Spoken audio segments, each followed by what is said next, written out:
Click করুন অ্যাপের bell আইকনে আর সাবস্ক্রাইব করুন এবিপি আনন্দ। সব সময় থাকুন খবরে।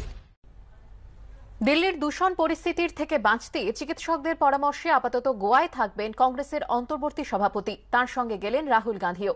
দিল্লিতে উদ্বেগ, দূষণ এবং ঠান্ডা, দাপট বাড়ছে করোনারও। দিল্লির ধুলো ধোঁয়ায় বাড়তে পারে অসুস্থতা।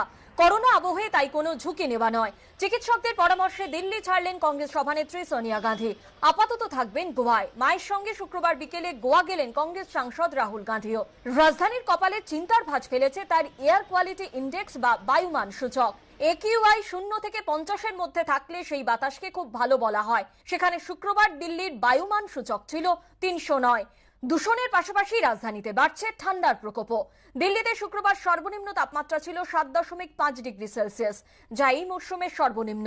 চিকিৎসকদের আশঙ্কা, বায়ু দূষণের পাশাপাশি তীব্র ঠান্ডার কারণে সোনিয়ার বুকে ফের সংক্রমণ হতে পারে। কংগ্রেস সূত্রে খবর, এই কারণে গত 30শে জুলাই দিল্লির গঙ্গারাম হাসপাতালে ভর্তি হন সোনিয়া। সেপ্টেম্বরে চিকিৎসার জন্য বিদেশেও যান। কংগ্রেস সূত্রে খবর, এখনো সোনিয়ার চিকিৎসা চলছে।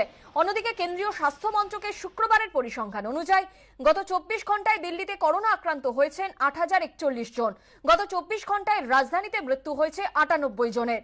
কংগ্রেস সূত্রে খবর, এই পরিস্থিতিতে কোনো ঝুঁকি নিতে চান না চিকিৎসকরা। এবিপি আনন্দ।